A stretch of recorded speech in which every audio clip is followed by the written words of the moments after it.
Hello student, in this lecture we are studying the vector for cloning of gene in plant cell and animal cell. Traditionally plant cell में gene को introduce करता है bacteria.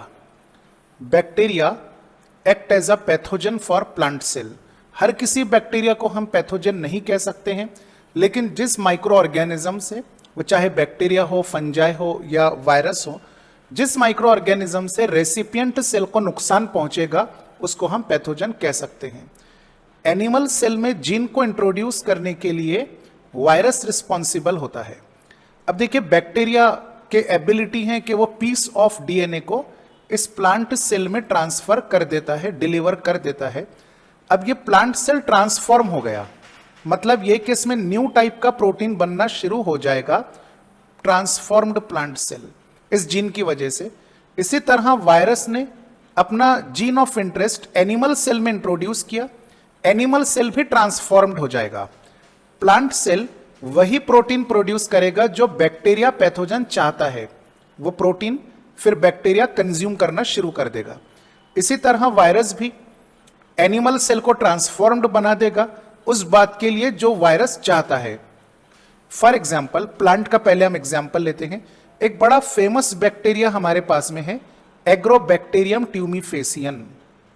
Agrobacterium genus है and species is tumefaciens. Gram negative bacteria है, soil borne है, मतलब soil में पाया जाने वाला. This bacteria is found to be pathogen for various different type of dicotyledonous plant. कई वेराइटी के डायकोटिलिडोनस प्लांट है जिनके लिए एग्रोबैक्टीरियम ट्यूमीफेसियन पैथोजन है, मतलब नुकसान करने वाला बैक्टीरिया है. ये रूट सेल में यानी कॉर्टिकल सेल में इन्फेक्ट करता है. एग्रोबैक्टीरियम ट्यूमीफेसियन के पास एक एबिलिटी है कि ये एक अपने अंदर का पीस ऑफ डीएनए, बैक्टीरियम के अंदर का पीस ऑफ डीएनए ट्रांसफर कर सकता है प्लांट सेल में, and that piece of DNA is called as transfer DNA, that is T-DNA.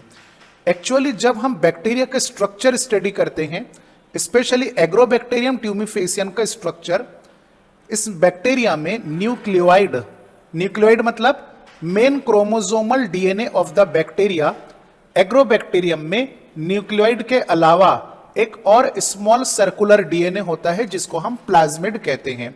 इस प्लाज्मिड का नाम है टीआई प्लाज्मिड, यानी कि ट्यूमर इंड्यूसिंग प्लाज्मिड. जब ये टीडीएनए प्लांट सेल में इंट्रोड्यूस होगा, प्लांट सेल को ये ट्रांसफॉर्म कर देगा, ट्यूमेरस सेल बना देगा, जिसको हम क्राउन गल डिसीज भी कह सकते हैं.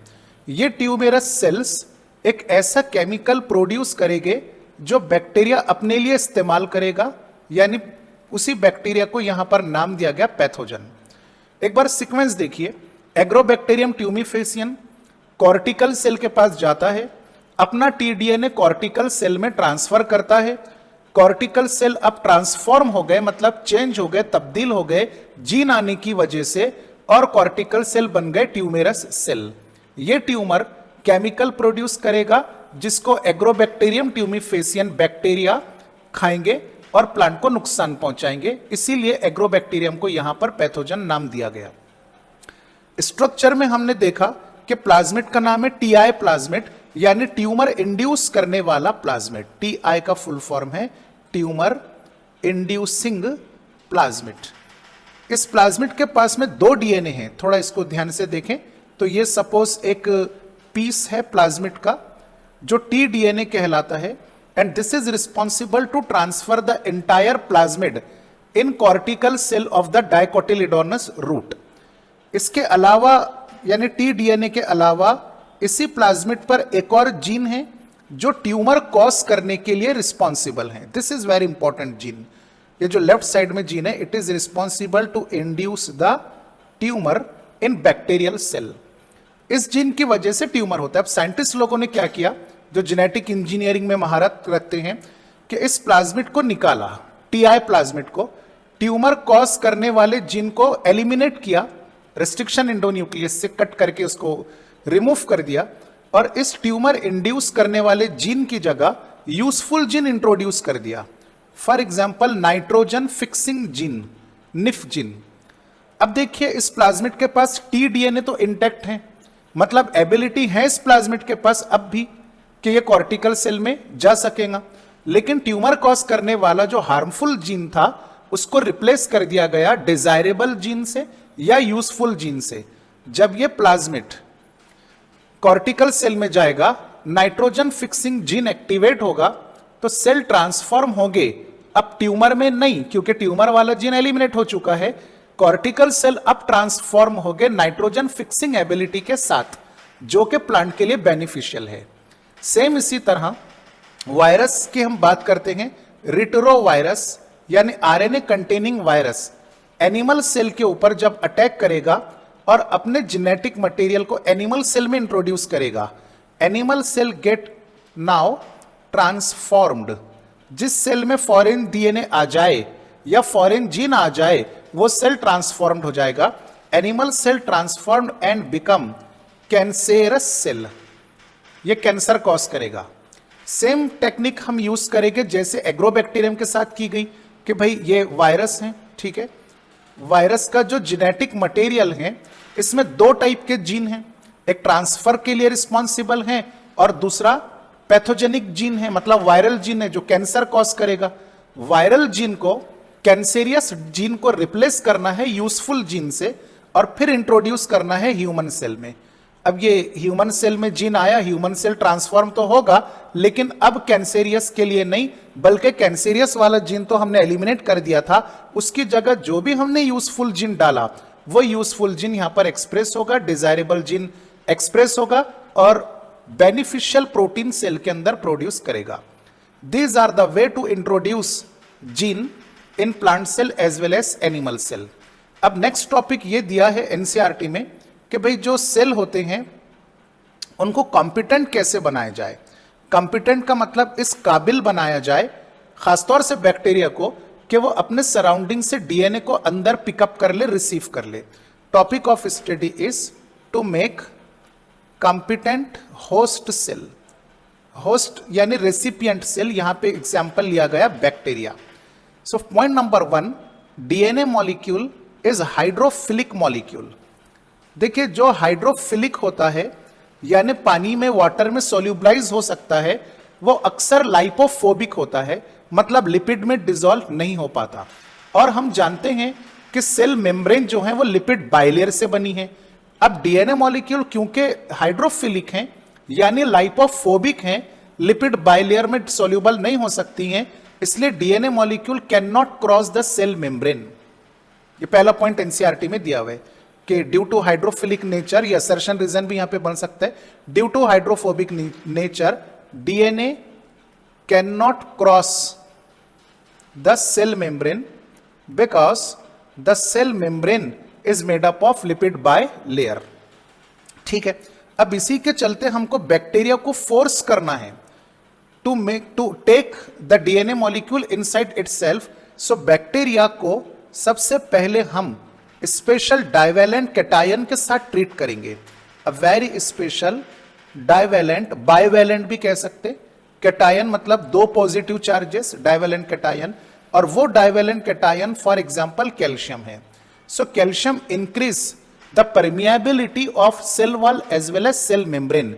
कैल्शियम की वजह से बैक्टीरिया का जो सेल वॉल है इसमें बारीक बारीक छेद हो जाएंगे, सुराख हो जाएंगे, जिनको हम पोर्स कहेंगे।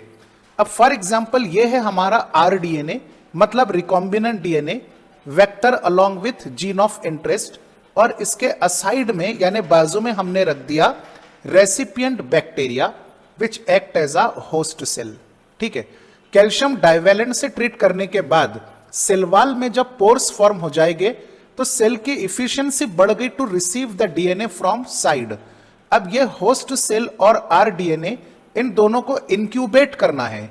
इंक्यूबेशन का मतलब एक पर्टिकुलर समय तक रख देना है, पहले आइस पर और फिर ब्रीफ एक्सपोजर यानी कुछ ही समय के लिए 42 डिग्री सेल्सियस पर ट्रांसफर करना है। ये जो 42 डिग्री सेल्सियस का टेम्परेचर है इसको हम नाम देंगे हीट शॉक। अल्टरनेट करते जाना है, दोनों को आइस पर रखा, आरडीएनए और होस्ट को, फिर हीट शॉक, फिर आइस, फिर हीट शॉक। अल्टरनेट करने की वजह से अब जो होस्ट सेल है ये कॉम्पिटेंट बन जाएगा and it can receive the foreign DNA from their surrounding. Host cell become competent and it receive rDNA from surrounding. जैसे ही आरडीएनए बैक्टीरिया में इंटर होगा, हमारा जो होस्ट सेल है ये ट्रांसफॉर्म्ड हो जाएगा क्योंकि इसमें फॉरेन डीएनए आ चुका है. ठीक है, अब सिर्फ ये अकेला ही मेथड नहीं है. एनसीईआरटी आप लेकर बैठिए, उसमें हर एक लाइन अपन यहां पे क्लियर कर रहे हैं. This is not only method to introduce the gene in the host cell, there are different method also. For example, एक मेथड हमारे पास है माइक्रो इंजेक्शन.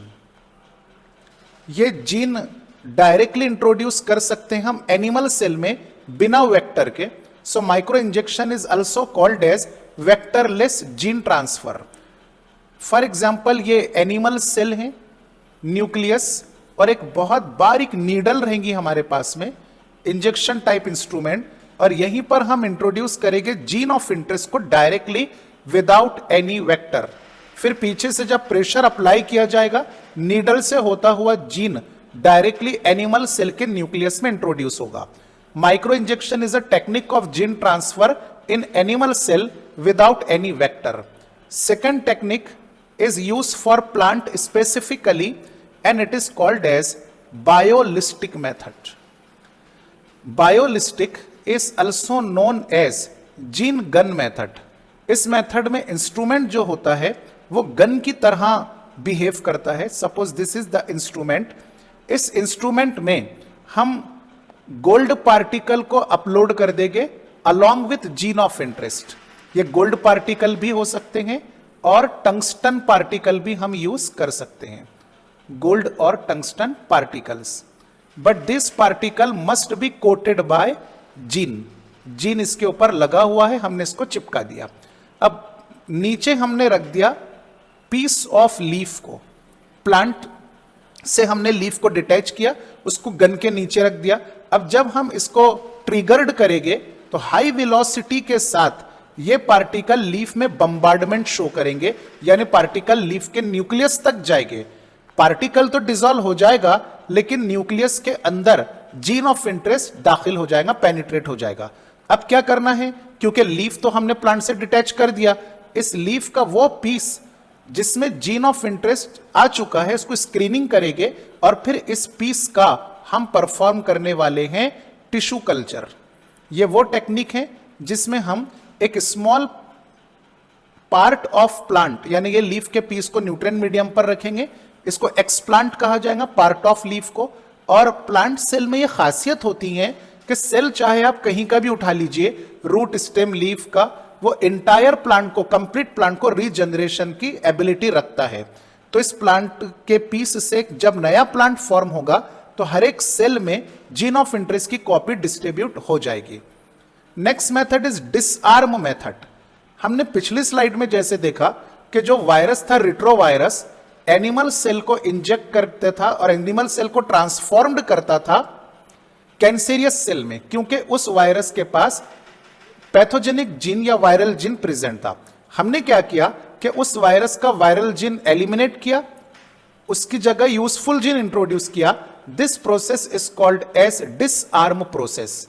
जो पैथोजेनिक जीन है इसको डिसआर्म करना, डिसआर्म्ड द पैथोजेनिक जीन, और उस जीन की जगह जीन ऑफ इंटरेस्ट या डिजायरेबल डीएनए को इंट्रोड्यूस करना. So micro injection for animal cell, biolistic method is transfer of gene in plant cell without any vector. Disarmed pathogen दोनों के लिए कॉमन यूज किया जाएगा, जो हमने प्रीवियस स्लाइड के अंदर सीखा. Now we are studying the process of rDNA technology in quite detail. अब तक के हमने जितना भी बेसिक डिस्कस किया है उसी को यहाँ पर सिस्टमैटिक एक्सप्लोर किया गया एनसीईआरटी में. So the topic is process of recombinant DNA technology. Recombinant DNA हम कैसे बनाएंगे, कौन सी स्टेप से हमको गुजरना पड़ेगा. सो स्टेप नंबर 1, जिस ऑर्गेनिज्म का आप जीन आइसोलेट करोगे उसे डोनर ऑर्गेनिज्म कहा जाएगा. सबसे पहले तो उस ऑर्गेनिज्म से आपको जीन निकालना पड़ेगा. Isolation of entire DNA molecule. जब आप डीएनए आइसोलेट कर लेंगे तो उस डीएनए को प्यूरिफाई करना होगा, अभी हम सब डिटेल देखने जा रहे हैं। प्यूरिफिकेशन के बाद उस डीएनए के आपको बारीक बारीक टुकड़े करने पड़ेंगे, फ्रेगमेंटेशन। ठीक है, इसी फ्रेगमेंट में एक फ्रेगमेंट हमारा जीन ऑफ इंटरेस्ट रहेगा। फ्रेगमेंटेशन के बाद फिर आपको यूज करना पड़ेगा वेक्टर, वेक्टर के साथ जीन को ऐड कर देना पड़ेगा with the help of enzyme ligase. तो it will now become rDNA, that is recombinant DNA. फिर इस रिकॉम्बिनेंट डीएनए को हम इंट्रोड्यूस कर देंगे होस्ट में ताकि उसका मेंटेनेंस हम परफॉर्म कर सके। First step is isolation of DNA. अब इसको डिटेल में हम डिस्कस करते हैं। देखिए, डीएनए को आइसोलेट किया जाएगा डोनर ऑर्गेनिज्म से। यहां पर हम लिख देते हैं डोनर ऑर्गेनिज्म। ठीक है, अब ये डोनर ऑर्गेनिज्म प्रोकैरियोटिक भी हो सकता है, यूकैरियोटिक सेल भी हो सकता है। एग्जाम्पल, अगर डोनर ऑर्गेनिज्म हमारे पास बैक्टीरिया है, हम बैक्टीरिया से जीन ऑब्टेन करना चाह रहे, सबसे पहले आपको बैक्टीरिया की सेल वॉल ब्रेकडाउन करनी पड़ेगी। बैक्टीरिया की सेल वॉल ब्रेकडाउन होगी लाइसोजाइम नाम के एंजाइम से। ये एंजाइम नेचुरली हमारे टीयर्स में यानी आंसू में और सलाइवा में भी पाया जाता है। फिर बैक्टीरिया की प्लाज्मा मेम्ब्रेन बच गई जो कि लिपिड बाइलेयर और प्रोटीन से बनी है। इंटीग्रल प्रोटीन है, पेरिफेरल प्रोटीन है। आप एंजाइम ऐड कर दोगे lipase as well as protease so that plasma membrane get broken down. But let us consider आपके पास डोनर ऑर्गेनिज्म फंजाई सेल हैं। आप जानते हैं कि फंजाई के पास सेल वॉल होती हैं और वो काइटिन से बनी होती हैं। फंजाई की सेल वॉल ब्रेकडाउन करने के लिए आप एंजाइम यूज करोगे काइटिनेज। ठीक है, और फिर प्लाज्मा मेम्ब्रेन बच जाएगी तो लाइपेज और प्रोटीज यूज करना पड़ेगा ताकि प्लाज्मा मेम्ब्रेन भी डिसॉल्व हो जाए। अगर आपके पास डोनर ऑर्गेनिज्म प्लांट हैं, plant cell, young plant cell specially parenchymous cell की सेल वॉल सेल्यूलोस और पेक्टिन से बनी हुई होती हैं, इसलिए आप प्लांट की सेल वॉल ब्रेकडाउन करने के लिए एंजाइम यूज करोगे सेल्यूलेस एंड पेक्टिनेज। ठीक है, सेल वॉल डिसॉल्व होने के बाद फिर से बच गई प्लाज्मा मेम्ब्रेन जो लिपिड बाइलेयर और प्रोटीन से बनी है, तो लाइपेज प्रोटीज अप्लाई कर दीजिए। यूकैरियोटिक सेल हैं ये, तो न्यूक्लियर मेम्ब्रेन भी इन्हीं दोनों एंजाइम से डिसॉल्व हो जाएगी। सेल में जहां जहां प्रोटीन रहेगा प्रोटीज उसको डिसॉल्व कर देगा, लिपिड को लाइपेज डिसॉल्व कर देगा। इसी तरह से मान लीजिए कि आपका डोनर सेल एनिमल सेल है। अब एनिमल सेल के पास सेल वॉल तो होती नहीं है, डायरेक्टली प्लाज्मा मेम्ब्रेन रहेगी, इसलिए आप एनिमल सेल की प्लाज्मा मेम्ब्रेन को ब्रेक डाउन करने के लिए लाइपेज और प्रोटीएज एंजाइम डायरेक्टली यूज करोगे। ठीक है, जिनके पास सेल वॉल थी, सेल वॉल भी ब्रेक हो गई, प्लाज्मा मेम्ब्रेन भी ब्रेक हो गई। अब साइटोप्लाज्म पूरी तरह से ओपन हो गया। उस साइटोप्लाज्म में बहुत सारे मैक्रोमोलिक्यूल्स प्रेजेंट हो सकते हैं। मैक्रोमोलिक्यूल्स, बायोमोलिक्यूल करके चैप्टर है हमको स्टैंडर्ड 11th में, वहां पे हमने देखा था कि फिल्ट्रेशन करते समय चीज क्लॉथ या कॉटन के ऊपर जो मॉलिक्यूल रुक जाएंगे उन्हें मैक्रोमोलिक्यूल कहा जाएगा। अक्सर वो पॉलीमर होते हैं, जैसे कि पॉलीसैकेराइड है, न्यूक्लिक एसिड है, प्रोटीन है और लिपिड है, जो कि एक एक्सेप्शनल मैक्रोमोलिक्यूल है। मैक्रोमोलिक्यूल्स को डिसॉल्व करने के लिए आप अकॉर्डिंगली एंजाइम यूज करोगे। एग्जाम्पल, अगर मैक्रोमोलिक्यूल पॉलीसैकेराइड हैं, पॉलीसैकेराइड, बट है तो कार्बोहाइड्रेट की टाइप ना, इसीलिए पॉलीसैकेराइड को डिसॉल्व करने के लिए, ब्रेक डाउन करने के लिए हम एंजाइम यूज करेंगे कार्बोहाइड्राटेज। ठीक है, न्यूक्लिक एसिड है मैक्रोमोलिक्यूल। न्यूक्लिक एसिड में दो टाइप्स हैं, डीऑक्सीराइबो न्यूक्लिक एसिड यानी डीएनए और राइबोज न्यूक्लिक एसिड मतलब आरएनए। अब हमको आइसोलेट तो डीएनए करना है ना, टाइटल ही हमारा आइसोलेशन ऑफ डीएनए। तो डीएनए को हम डिग्रेड नहीं कर सकते, डीएनए एंजाइम ऐड नहीं किया जाएगा, लेकिन हां आरएनए अगर आपको नहीं चाहिए तो आप यहां पे एंजाइम यूज कर सकते हैं राइबोन्यूक्लिएज यानी कि आरएनएज, स्मॉल एएसी, आरएनएज। तो this enzyme break down the RNA और completely dissolve the RNA molecule. फिर आपके पास में फॉर एग्जांपल प्रोटीन है, मैक्रोमोलिक्यूल। ऑलरेडी आपने प्रोटीएज एंजाइम देखो यहां पर ऐड कर रखा है, तो जो भी किस टाइप का प्रोटीन रहेगा प्रोटीएज एंजाइम उसको डिसॉल्व कर देगा। आपके पास मैक्रोमोलिक्यूल फॉर एग्जांपल लिपिड हैं, आपने ऑलरेडी लाइपेज एंजाइम भी ऐड कर रखा है। जहां जहां लिपिड रहेगा, जिस टाइप का लिपिड रहेगा वो सब का सब क्या हो जाएगा, डिसॉल्व हो जाएगा, ब्रेक डाउन हो जाएगा। फिर आपको मिलेगा डीएनए मॉलिक्यूल जो कि सुपरक्वाइल्ड स्टेट में है। इस डीएनए मॉलिक्यूल को आप ट्रीट करेंगे चिल्ड इथेनॉल से। चिल्ड इथेनॉल, चिल्ड इथेनॉल इस डीएनए मॉलिक्यूल की जो सुपरक्वाइलिंग ट्विस्टिंग है उसको रिमूव कर देगा and DNA will become straight. Straight का मतलब ये नहीं कि बिल्कुल सीधा डीएनए हमको हासिल होगा, बल्कि डीएनए की सुपरक्वाइलिंग रिमूव हो जाएगी जो कि इजी रहेगा फ्रेगमेंटेशन के लिए। ठीक है, अब इस डीएनए मॉलिक्यूल को जो कि टेस्ट ट्यूब में प्रेजेंट है, आप इस पर अप्लाई करोगे मॉलिक्यूलर सीजर यानी डीएनए कटिंग एंजाइम रेस्ट्रिक्शन एंडोन्यूक्लियेज। जिस भी टाइप का आप यूज करोगे, BAM-H1 है, HIND सेकेंड है या फिर EcoR1 है, रेस्ट्रिक्शन एंजाइम पूरे डीएनए मॉलिक्यूल को इंस्पेक्ट करेगा, रिकॉग्निशन साइट पर बाइंड होगा और डीएनए को यहां से क्या करेगा, कट करेगा। कट होने के बाद आपको अलग अलग लेंथ के सेगमेंट हासिल होंगे।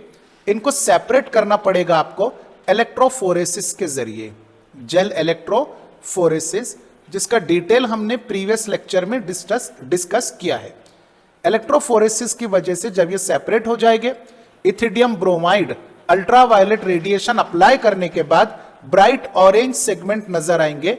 इनका ऑटो रेडियोग्राफी कीजिए और डिटरमाइन कीजिए कि इन सारे फ्रेगमेंट में से आपका जीन ऑफ इंटरेस्ट कौन सा है।